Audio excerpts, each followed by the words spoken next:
Assalamu alaikum wa rahmatullahi wa barakatuh to some of you, and peace out to the rest of you. Hit the share button because the message is more important than the messenger. Um, you know, this shouts out to Lord Destro for that video. Um, this single mom said that she took her son from a previous marriage to go and join this new husband in Saudi Arabia, um, and that when she conceived, he said, well, let me get this other wife so that at least I can get my needs met. And she was moved into the basement, and he had her passport. And um, I'm going to tell you that I think that story was some BS. The reason I think so is because um, there have been women that will refuse to go to Saudi Arabia, period. I had a student whose father got married in the United States when he was a student in the U.S. My student here in Saudi's dad was a student in the U.S. years ago, before my student was born. My student's older sister is in her 50s.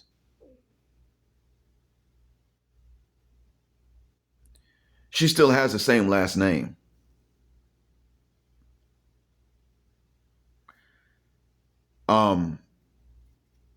They met through Facebook.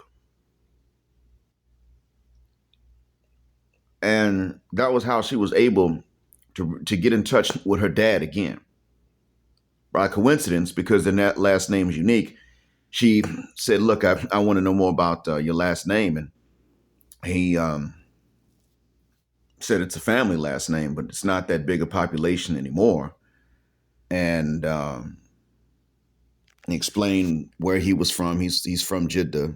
And she was like, oh, my dad's from Jeddah. I don't know him because he left when I was a baby. And he said, yeah, my dad was a student in the States where you are. And that's how they found out they were siblings. Saying dads, she knew her dad's first name. So they met.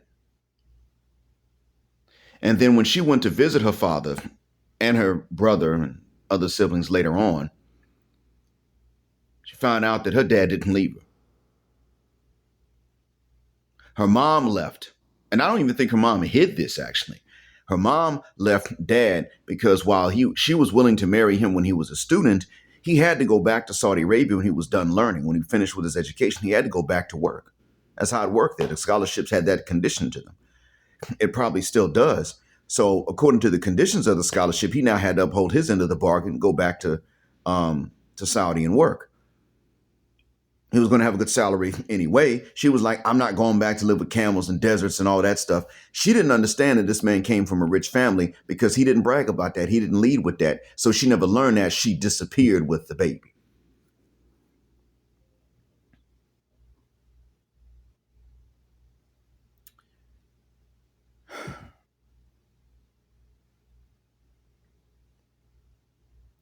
That's what happened there. So I deal with the real life effects of feminism sometimes when some of my students have dads who were ever involved with American women. See, you hear about the Saudi man goes over and he sleeps with some American woman while he's a student, and then he flees and leaves her pregnant to raise the baby by herself. You hear stories like that, and that may exist. But by the same token, there are also situations where these guys will marry. But when it's time for them to go back, the wife's like, I don't want to leave America. I thought you were going to stay here forever. America, F yeah, and then vanishes.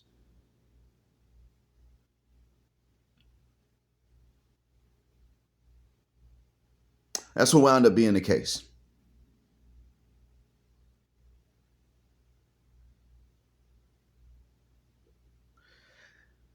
You know, this really bothers me when I see this naturally because I only live away from my kids because I have to financially, and I go back as often as I can. And it's taking its toll sometimes even on them. But then you've got these parents that will just take a child from the other parent But when a guy does it, he's going to get picked up. When a lady does it, when a mom does it, nobody's coming after her for kidnapping.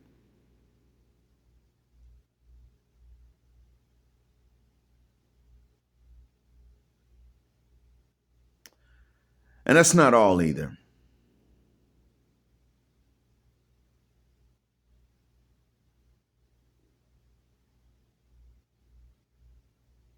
There's also this situation where uh,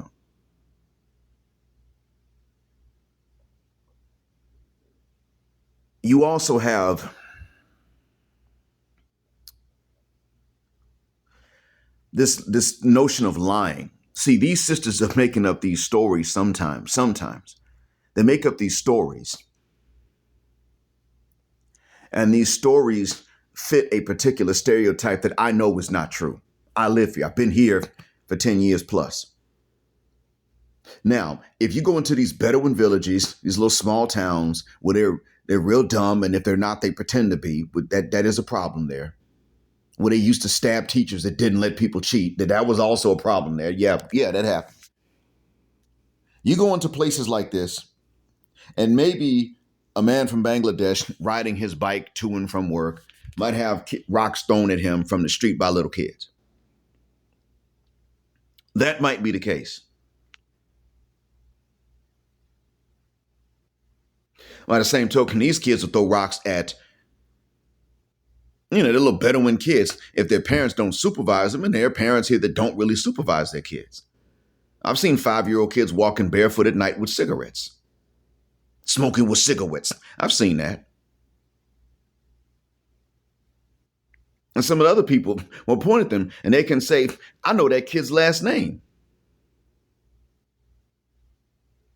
Don't know anything about this kid. Don't know his dad's first name, mama's first name, but I know that kid's last name. I know the family name because that's the family that will do that. They don't really supervise their kids that well.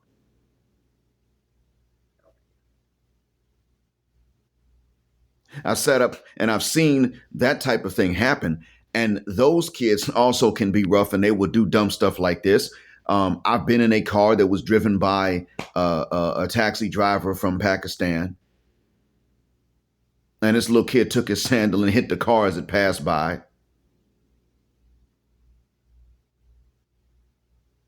We were going through a ghetto, though. Yeah, they got ghettos in Saudi. So they're not everywhere. But I've seen where this happens and where it doesn't happen. They don't throw stuff at black people because they're black for walking down the street. That's not how it goes down here. That's not even in the Bedouin towns. That black person could be a black Saudi. It could be a Sudanese, South African. That's not a risk they want to take. They understand they might get that butt whooped by several black folks for doing something like that later. They don't want a family of black folks or a group of Sudanese friends coming to kick their behinds later. They're out and about moving around in the city, and they might see that same person and get that butt whooped. It's not a risk they want to take, where their minds are small enough to even want to throw rocks at anybody because they're kids and this person's of a different origin, are the same places where they're likely to see the same people again. They just rather not do that. When it comes to black folks, the risks are too much.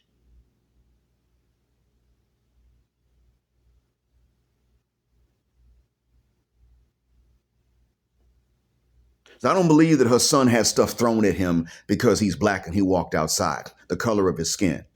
I doubt that.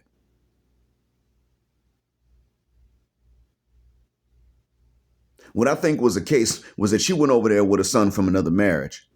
And that man was willing to be good to the son. And notice she didn't even say that he mistreated the son. He wasn't willing to mistreat the son. Because men here, if you're going to marry a woman that has kids, you don't mistreat the kids. They understand that. It's not your job. Mistreat the kids for what? They may have a different dad, but you don't have they don't see a reason to be bad to the kids. You just don't marry the woman if you can't treat the kids well.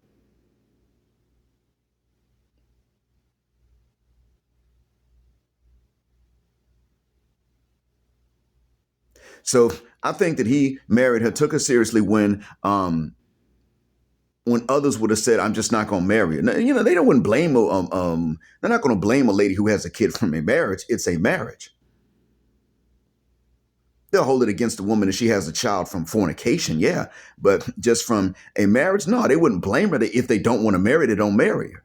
That's all. They don't want that type of life for themselves, and a lot of them don't. If they're childless men themselves, then they just don't marry these women. They'll be like, "Well, I don't have kids. You're not going to bring somebody else's kids to me. That's not going to happen." No.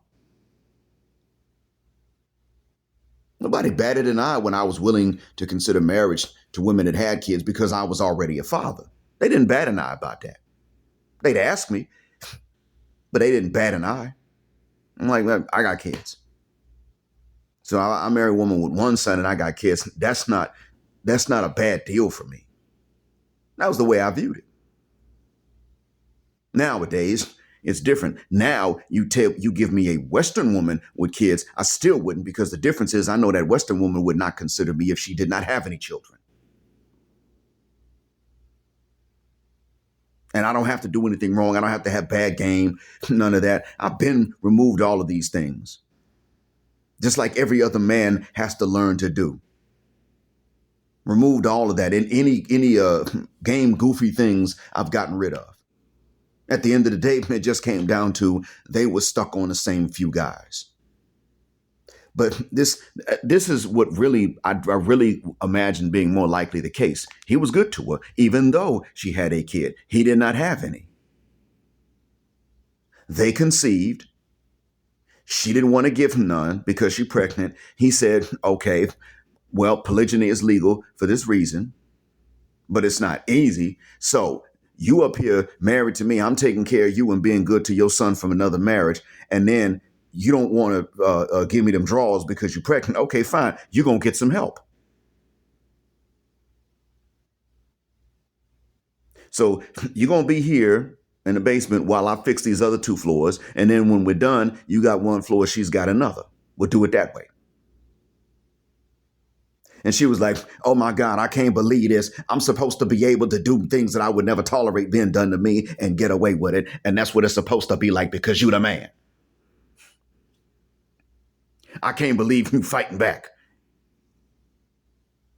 I can't believe you're not just going to sit there and tolerate me not giving you none. Even though I wouldn't respect you if you did tolerate stuff like that.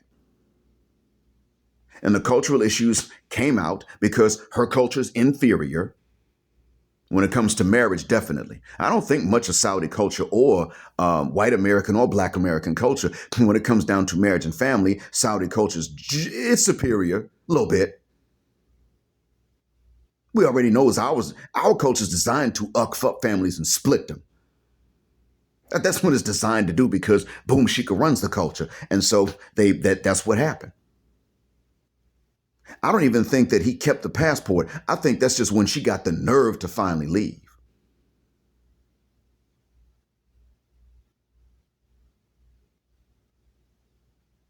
I suspect that's what happened. Or what it was that she went over there legally as a maid anyway. There's another possibility. See, they will hold their domestic workers' passports a lot of times, and that's illegal, but they'll do it. But they don't do that to people that are not domestic workers. It's not the way they work.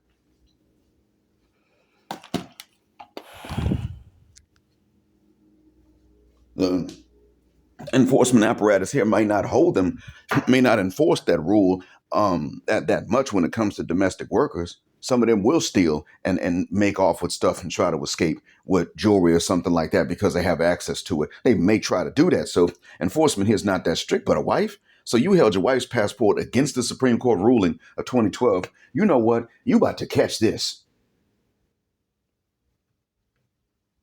I don't believe that stuff. I don't believe a story.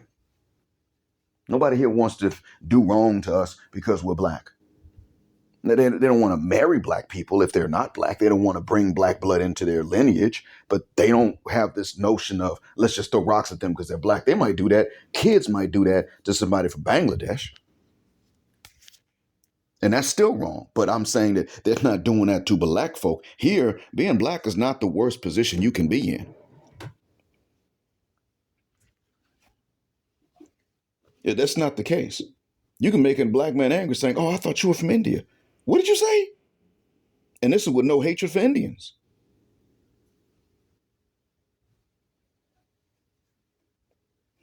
But you don't tell some of them stuff like that, especially if they come from a tribe that's both black and white. You don't do that. So anyway, yeah, that's what is most likely the case with her. I don't have a reason to believe none of that stuff she's saying. He just took the kids from the dad because she couldn't stand to actually be treated like she had a husband that was worth something. She had to actually appreciate him. And you know what? I don't want to be with somebody else. I'm going to have to bend the F over too. And she was like, no, we don't do that. You provide for me, you take care of me, and when I don't want to give you none, you just deal with it. That's the way that Westernicians see it, white or black, especially sisters, because they got a power trip.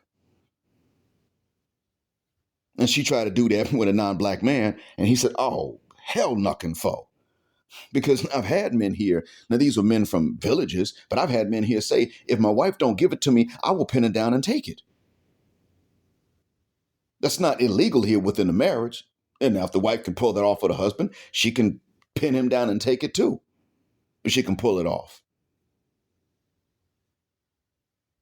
But at the end of the day, that's what it comes down to, is that people here do not respect a married person's, man or woman's. They don't respect a spouse's so-called right to say no to them draws, to intimacy. They don't respect that in either direction.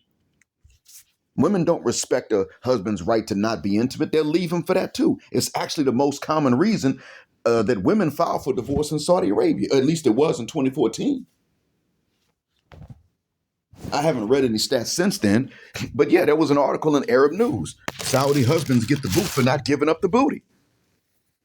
That was the title of the article. It was written in English. Nobody respects that stuff here. Oh, you gonna marry, and the spouse can't lay down with nobody else, but you're gonna deny the spouse. So the men here pretty much said that. I told them how I didn't lay down with my wife back in the States. Wouldn't touch her.